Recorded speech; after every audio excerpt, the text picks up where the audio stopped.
For 10 years after marriage, my husband has insisted that our son pretend to be sickly and forbids him from attending physical education classes. Just because Vanessa's daughter, who has a congenital heart condition, cannot run or jump and fears being ridiculed. He wants our son to be like her so that he won't be isolated. When he once again scolded our son for walking too fast and not acting like a sick person, I finally lost all hope and stayed up all night drafting a divorce agreement. The next day, I approached our son's homeroom teacher and requested a transfer for our child under the pretext of his development. The homeroom teacher was quite pleased. Lucas is a healthy child.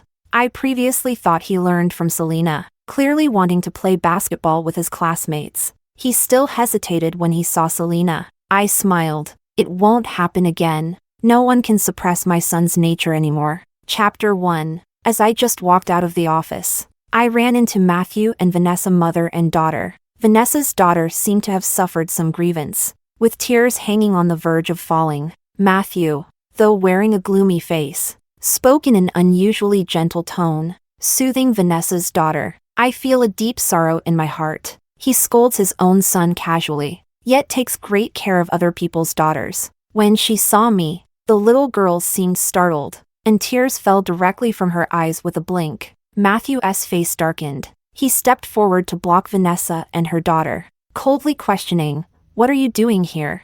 I took a breath, and the last bit of goodwill dissipated, missing the eye contact. I calmly said, "My son came home unhappy yesterday, and I came to understand the situation with the homeroom teacher." Vanessa smiled, picked up her daughter, and said to me, "What a coincidence. A few bad girls in the morning gym class didn't let Selena play and even jumped rope in front of her. This poor child came home crying. Matthew said we can't encourage the little gang mentality and insisted on seeking justice for Selena. Shouldn't you come in with us to talk?"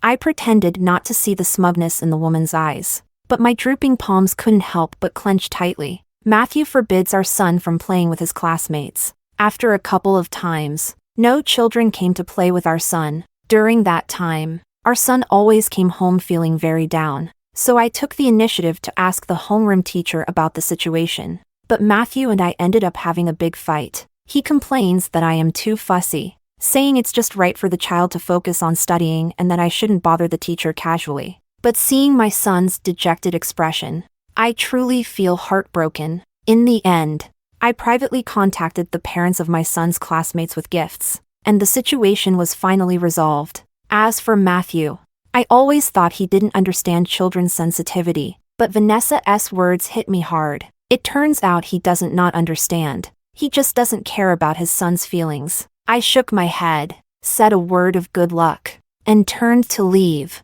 When I returned to the classroom, my son was excitedly leaning on the podium. Seeing me, he immediately waved for me to come over. "Mom, look, Selena got an A on this test. Dad said that as long as I help Selena improve her grades, he will let me participate in the tug-of-war competition."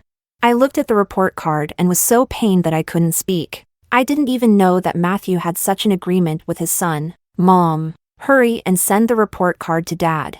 The tug-of-war competition is about to start." I responded with a greeting and took out my phone to send Matthew a photo. After seeing it, my son happily jumped off the podium and pulled me towards the playground. "Mom, remember to take a picture of me. I'm really strong, and I will definitely win." Chapter 2. Perhaps it was his first time participating in the tug-of-war, and my son was very excited, greeting passers-by with cheers and joy. "Mom, look, that's my class over there. Can you help me take a few pictures with my classmates later?" As he spoke, my son took out the competition participant's armband from his pocket and solemnly put it on. I took a few pictures of him and watched as he walked towards his classmates. It seemed that a dozen or so children had discussed something, making my son the leader of the group, the first person. I looked at my son's uncontainable joy, and my heart ached. I hurriedly opened my phone to capture this moment. Since Matthew had his son pretend to be sick, such a vivid scene has become rare. The competition is about to start, and my son smiled in my direction. I also shook the phone in front of him and told him that I was recording, making sure to capture everything. But just before the whistle blew for the match, my son was substituted out. After being taken out by the teacher, My son seemed completely deflated. Lucas, Mom, the child's father said the child is weak, and if the child participates in the competition, he will sue the school. We have no way out, and we hope you can understand. My mind went blank, and my past understanding collapsed in an instant. After more than 10 years of acquaintance, it was the first time I saw Matthew acting like a spoiled child. In a daze, I truly understood Vanessa and her daughter's position in Matthew's heart. The competition did not pause because of my son. Hearing the distant chant of 1, 2, 3 pull, my son sadly threw himself into my arms. Selena, my grades have clearly improved. Why won't Dad let me participate? A pang of pain shot through my heart as I hurriedly crouched down to hug him. It's Dad who is being untrustworthy. How about after school? Mom will take you to play badminton to make it up to you? After calming my son down, I took a few steps out to plan on calling Matthew. No matter what, Lucas is still his son, and as a father, he cannot be untrustworthy. As the screen unlocked, Matthew's call came in automatically. The moment the call connected, the entire receiver was filled with Matthew's furious voice. Isn't it fine to sneak into a broken competition? Why does so many people need to know? Now everyone thinks Lucas is fine. What about Selena? How much strange looks does she have to endure as a young girl? I was taken aback for a moment, slowly realizing what Matthew was talking about. Vanessa's daughter is introverted and disdainful of chatting with other kids, but she can't accept that she is the only one in the entire class who has no one to talk to. So ever since Vanessa and her son moved over, Matthew has forbidden his son from chatting with several classmates at once. And this time the results were released in the morning. The son saw Selena and then gathered with other participating classmates to chat more. As I watched my son, who was still eagerly focused on the tug-of-war competition in the distance, my anger grew stronger, and my breathing became heavier. But Matthew failed to notice anything wrong and continued to question me. You're also sick. Why are you making a fuss over a stupid competition on social media? Are you satisfied now that Selena has been taken away by an ambulance due to her emotional outbursts? I'm giving you 10 minutes to get to the hospital and apologize. I looked at my son in the distance, suppressing my anger and said, Impossible, Matthew. As a father, you are untrustworthy. What right do you have to lecture the child? Lucas won't go. So give up on that idea. After saying that, without waiting for the man on the other end to respond, I hung up the phone. My son came over and tugged at the hem of my clothes. Mom, please don't be angry. I'm not upset anymore. From now on, I will be a man and protect you. My nose tinged with sadness, and I hugged my son again. Matthew, I have decided to let go. Chapter 3. After leaving school, I first took my son to the badminton court, bought new sportswear and a racket, and then drove to our old home in the suburbs. The villa in the suburbs was where my parents lived during their lifetime. Since the decision to leave has been made, it is time to say goodbye. Mom, this racket is better than the one at school. Look here. After getting off the car, Lucas held my hand and explained to me place by place why this is better than school. I am feeling a bit sad. Lucas has liked these things since he was little, but because of Selena, he is afraid to bring it up because he worries I might argue with Matthew. I nodded slightly. Wait until you wear your new clothes to tell Grandpa and Grandma as well. Okay.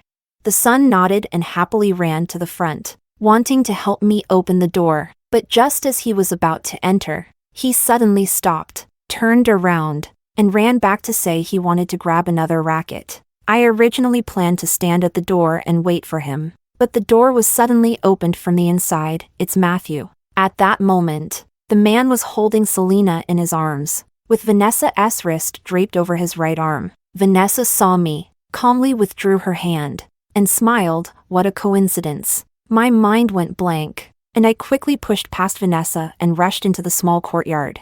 As expected, the layout inside had completely changed. What met my eyes was a sea of pink, but my heart felt like it had plunged into an ice cave. Who told you to move them? Matthew, this is my parents' house. What right do you have to let them move in? I was gasping heavily, but Matthew didn't care at all, retorting, What's the big deal about staying in a house for a while? The master said this place is suitable for Selena to recuperate. Don't worry. As soon as Selena is better, I'll restore it for you immediately. Besides, aren't you always suspicious? There are the spirits of your parents here, so you shouldn't be worried, right?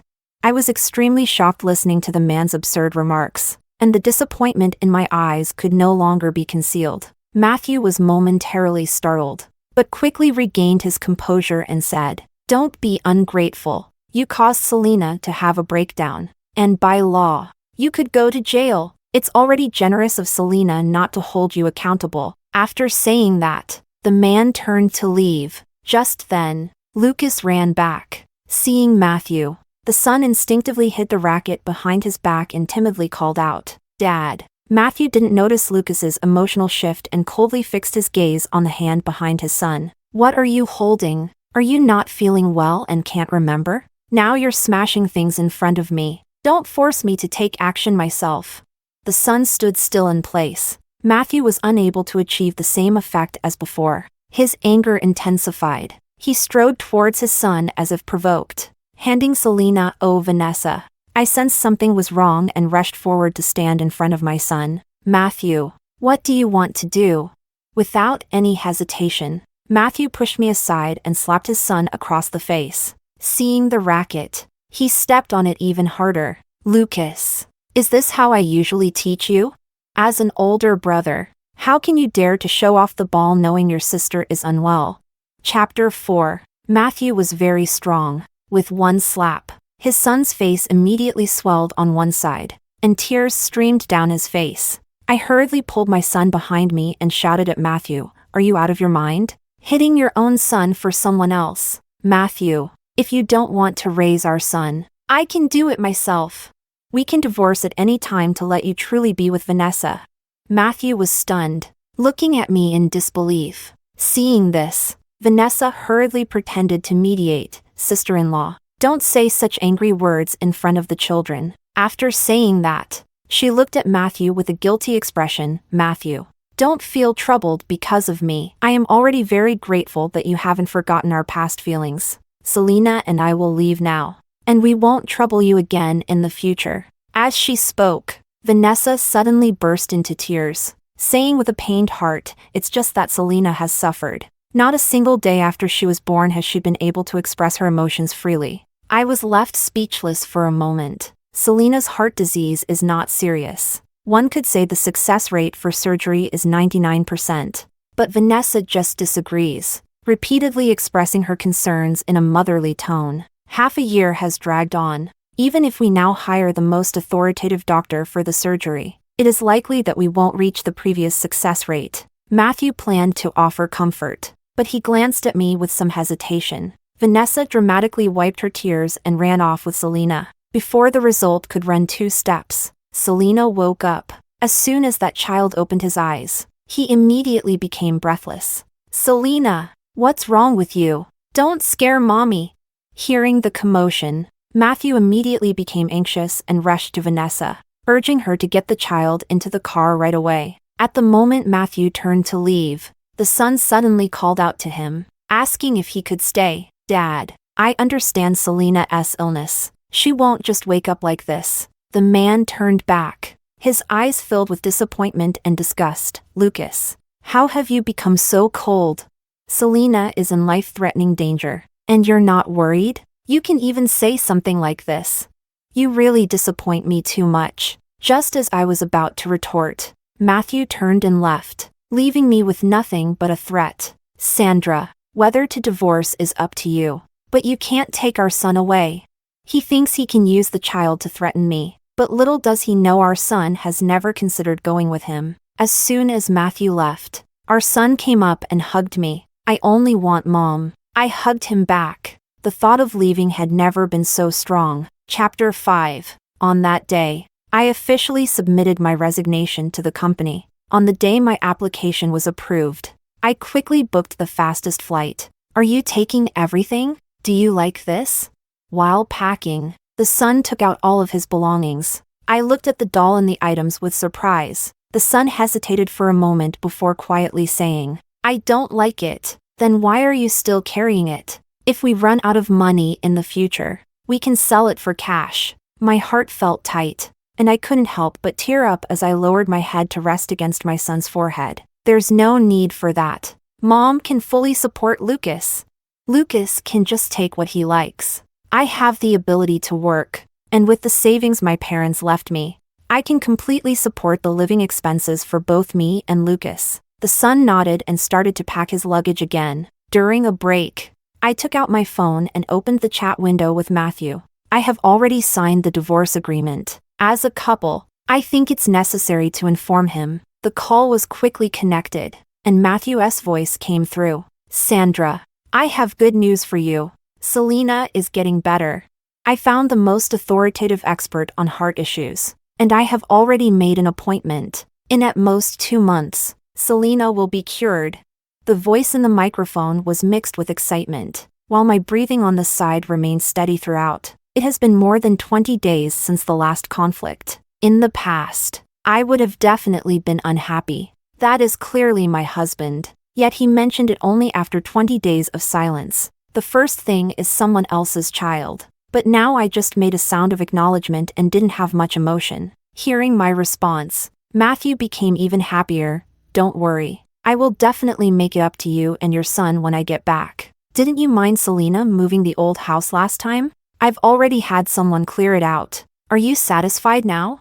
Before I could speak, the doctor's urging came from the other end. Matthew immediately hung up the phone. I listened to the busy tone, glancing at the divorce agreement on the coffee table, suddenly losing the desire to inform further. He would be able to see it when he comes back. Due to the son's motion sickness, a friend specifically stopped at a park on the way to the airport to let him recover. Seeing the amusement facilities not far away, the son asked if he could go play for a while. I looked at the time and nodded, saying, "You can play for a while. We have plenty of time right now." The son was very happy, running forward quickly all the way. But suddenly he stopped while running, and I walked in, seeing Matthew and Vanessa, the mother and daughter. Vanessa looked at me in surprise. How does my sister-in-law know we are being treated at the nearby hospital? Lucas is also sick?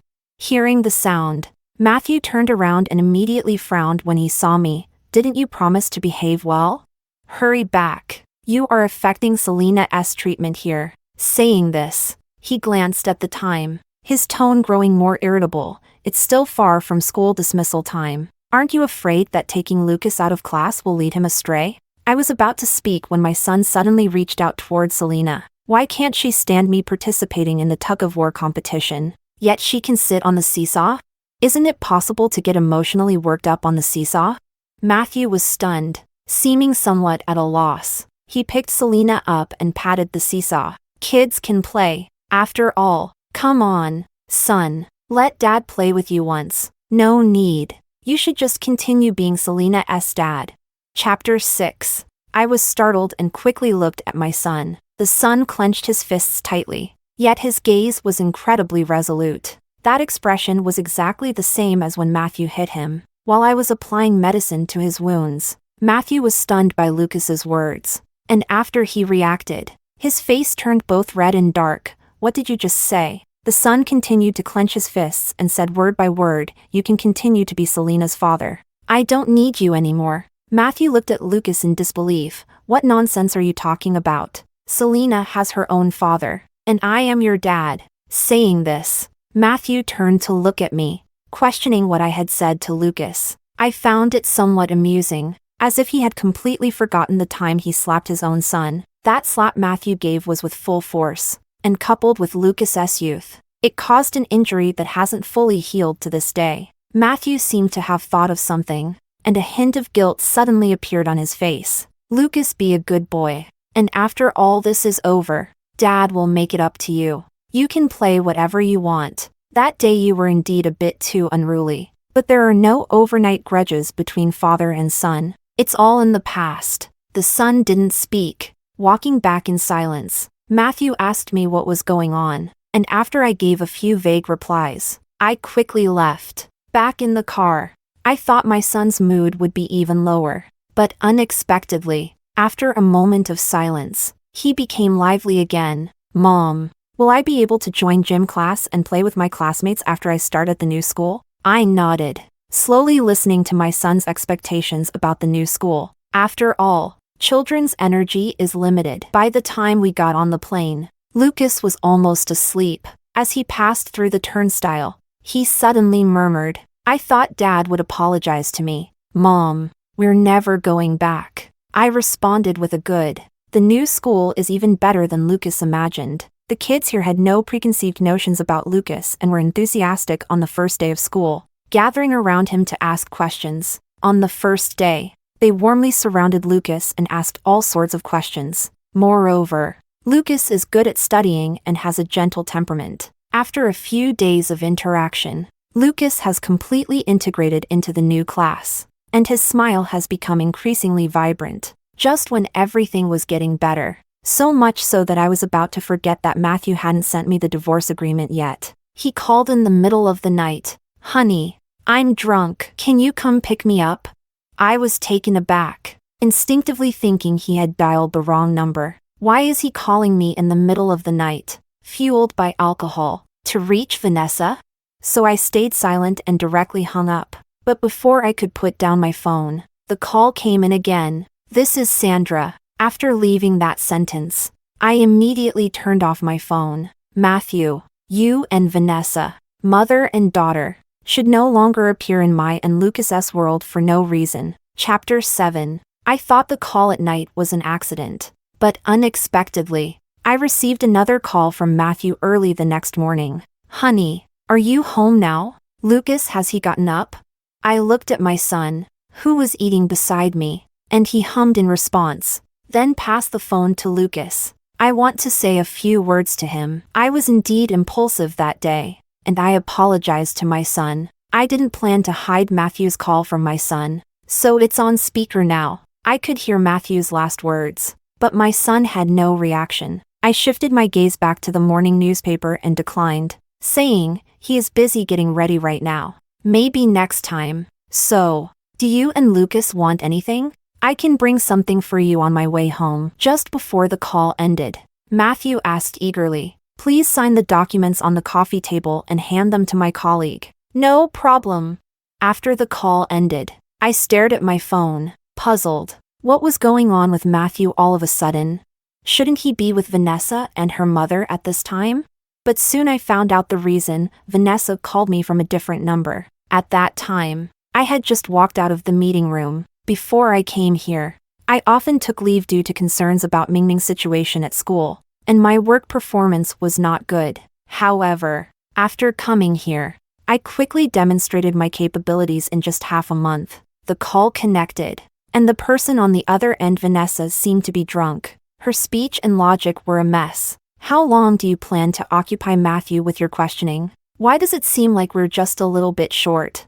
I was confused for a long time before I finally understood what she was trying to say. It turns out Selena is not her biological child. She blames me for suddenly appearing and taking away her man, so she adopted Selena to fight against me. Everything was going smoothly, but unexpectedly, the surgery encountered complications and urgently needed a blood transfusion. Vanessa is type AB blood. Selena is type O blood. This piece of information coincidentally caught Matthew's attention. Upon investigation, the two were found to have no blood relation. After the surgery, the doctor pointed out the child's long-term malnutrition. As all the information came together, Matthew realized too late that he had been played. Hearing this news, I felt no emotional fluctuation and calmly hung up and blocked him. Lucas and I have already started a new life. The past is no longer important. 10 minutes later, Matthew called again. His tone was shocked, and I could hear his voice trembling through the phone. "Wife, did you dial the wrong number? Why is this a divorce agreement? Also, what about your and our son's things?" "That's right. It's the divorce agreement. I've already signed it. Take a look, and if there are no issues, please sign it for me." "Why? Where are you and our son now?" Matthew was somewhat out of control, as if he had never anticipated this outcome. "It has nothing to do with you. You only need to sign the divorce agreement now." "I do not agree to the divorce. Sandra, marriage is not a game. I will not agree to the divorce, nor will I give you custody of our son." Chapter 8. Then let's go to court. But one thing, I not only have the funds to raise Lucas to adulthood, but I can also secure Lucas' South preference in court. Mr. Matthew, how likely do you think it is that custody will be granted to you?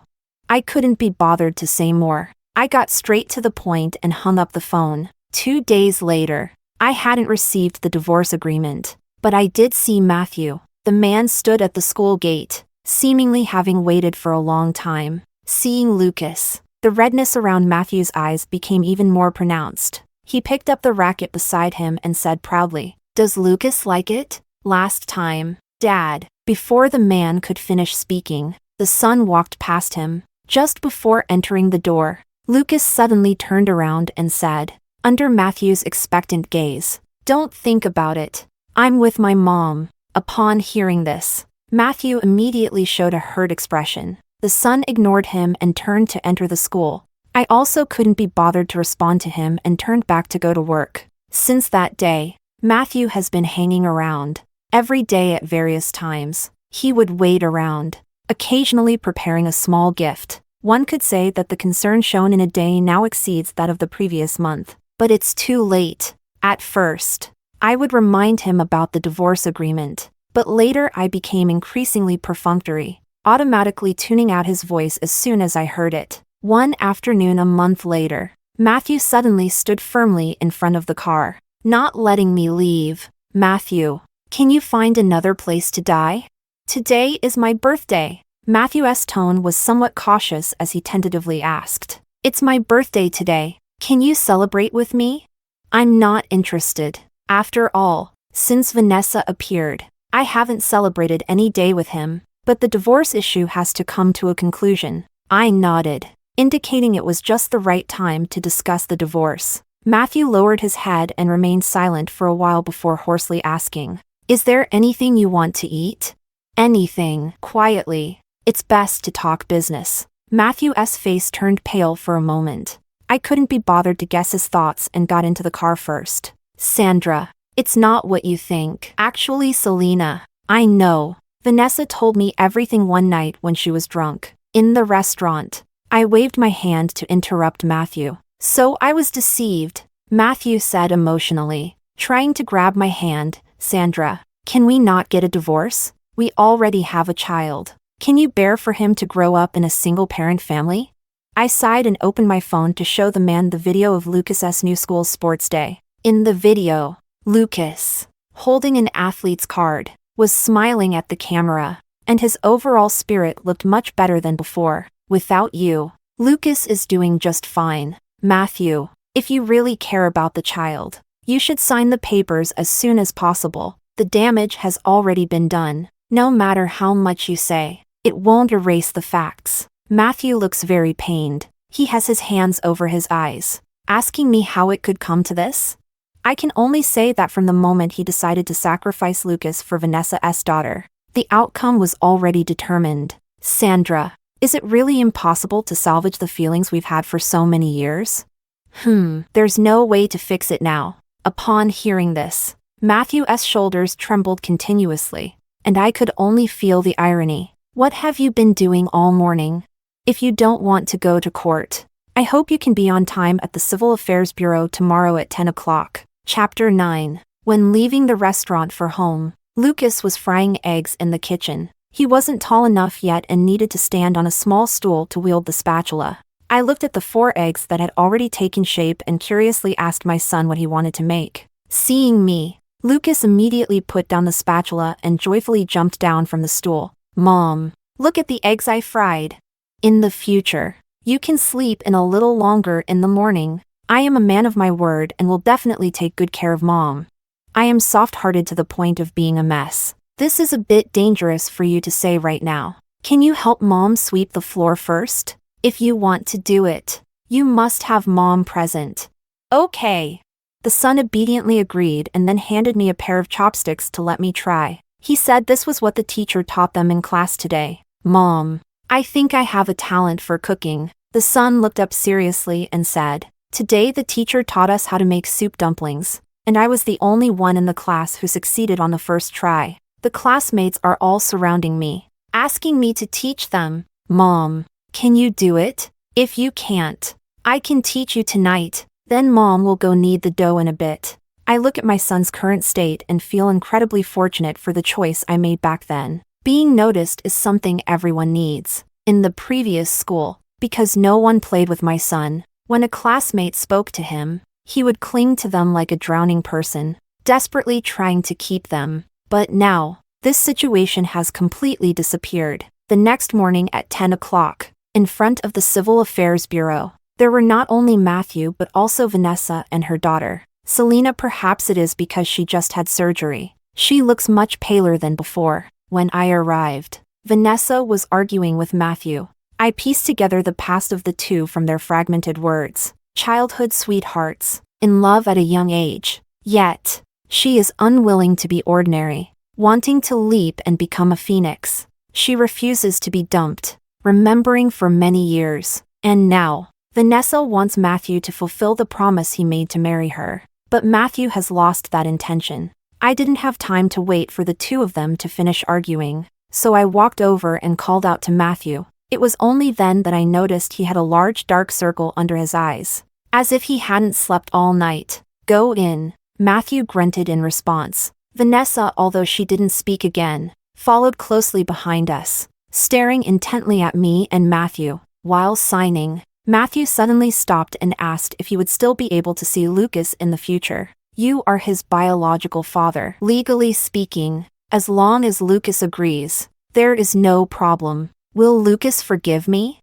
"I'm not sure." Matthew paused again, his gaze vacant, not knowing what to write. It wasn't until Vanessa nudged him that he snapped back to reality. After signing, Matthew seemed to be drained of all his energy, slumping lifelessly in the chair. In contrast, Vanessa suddenly came alive like a summer butterfly, continuously urging the staff to issue their marriage certificate. I had no interest in this. After obtaining the certificate, I left the Civil Affairs Bureau directly. Chapter 10. When I returned home for the new year to visit my parents' graves, I unexpectedly found some joss paper that had not completely burned out in front of the tombstone. Looking around, I saw Matthew behind the big tree. For the past few months, Matthew had been trying to contact his son, but each time he came, his son was willing to see him. "Mom, what are you watching?"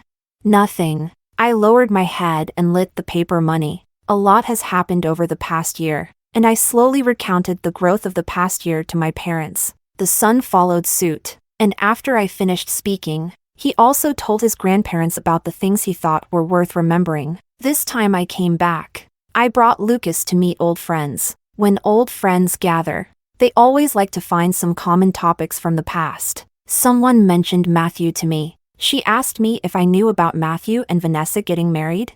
I shook my head. To be fair, I am not concerned about the future of any of the three of them, but if I really had to choose one, I would be more interested in Selena's outcome. That child does have some cunning, but they are not the instigator of all this. A friend said that Matthew and Vanessa's wedding was quite simple. So simple that the groom didn't even show up. After the wedding, Vanessa officially moved in with Selena to the marital home of Matthew and me. At first, Vanessa was quite pleased, but later she realized something was wrong. Matthew, although he goes to work on time every day to earn money and strives for promotions and raises, he never gives her any money. She wanted to use Selena to make money, but she didn't expect Matthew to directly get Selena a meal card. I made a sound of acknowledgement and asked, "What about now? How is that child doing?" The friend paused for a moment, their expression somewhat unnatural. "He's dead. Heart disease?"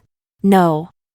A friend suddenly lowered his voice and whispered, "Everyone suspects that child was used to exchange for accident insurance. You don't know how strange it is, suddenly jumping off a building to commit suicide." I don't know what to say. Fortunately, no one got caught up in it, and the topic was quickly moved past. Half a year later, one day, Matthew suddenly called me, asking if I could bring our son back for a visit. At that time, I was attending a friend's wedding back home. After thinking for a moment, I told him that our son was currently at summer camp and couldn't come back. "Can you come then?"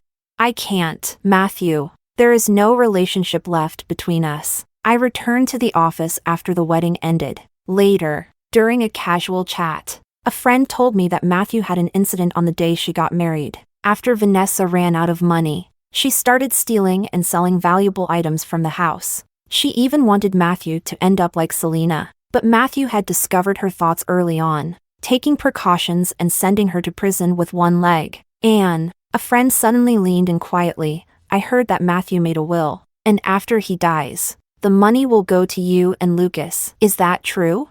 I was taken aback. I vaguely recalled that phone call at the time. It doesn't matter whether it's true or not. I and Lucas don't need his money. Aren't you afraid that your son will run off with his father in the future? The friend joked. I shook my head. It's different. People are different.